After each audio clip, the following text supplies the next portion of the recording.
विश्वास या धोखा।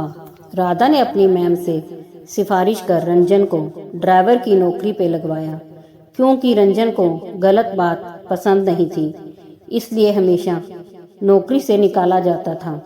बेटा, बड़ी मुश्किल से नौकरी मिली है, बस दूसरों के लिए लड़ना छोड़ के अपने लिए कुछ करना सीखो।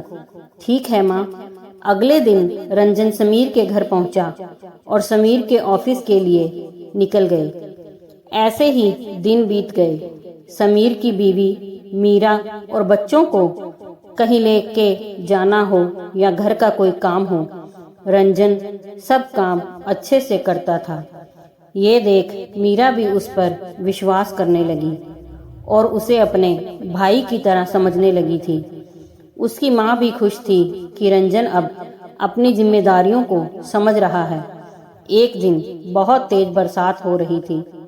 तभी समीर का फोन आया कि उसका पर्स कार में रह गया है, उसे लेकर ऊपर आ जाओ।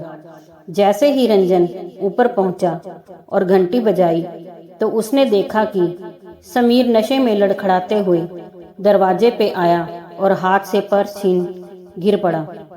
आसपास खड़े उनके दोस्त भाग के आए और मेरी तरफ देखकर बोले, उठाओ, इसे अंदर लेकर चलो।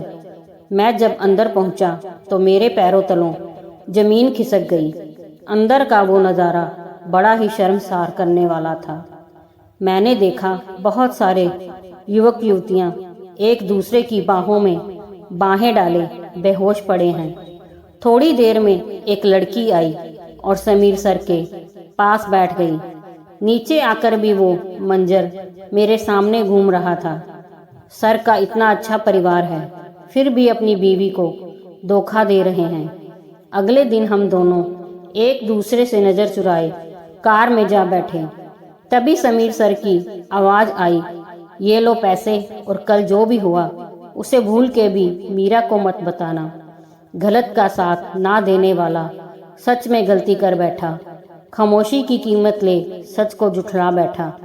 समीर से लिए पैसों से वो घर में कीमती चीजें, खाने का महंगा सामान लेकर आया। ये देख उसकी माँ को आश्चर्य हुआ, ये सब कहाँ से आया है? कुछ नहीं माँ, समीर सर ने खुश होकर दिया है।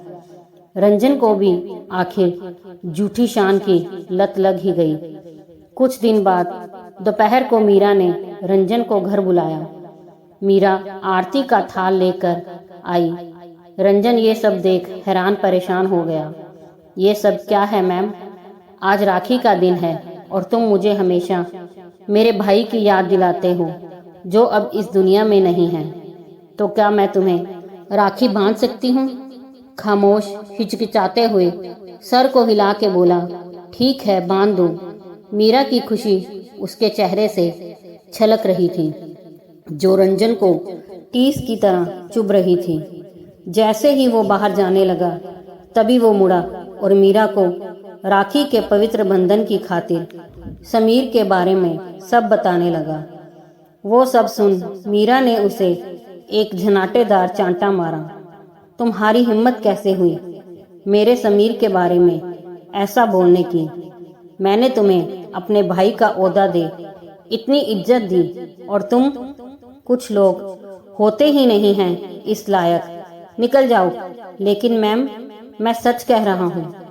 मैंने दूसरों के भले के लिए कितनी बार अपने पाँव पे कुल्हाड़ी मारी, पर दुनिया को तो हर बार मैं ही गलत नजर आता हूँ।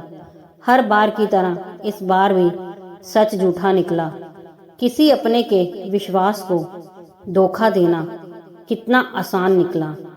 दोस्तों, अगर कहानी पसंद आई हो तो लाइक, सब्सक्राइब, शेयर जरूर कीजिए।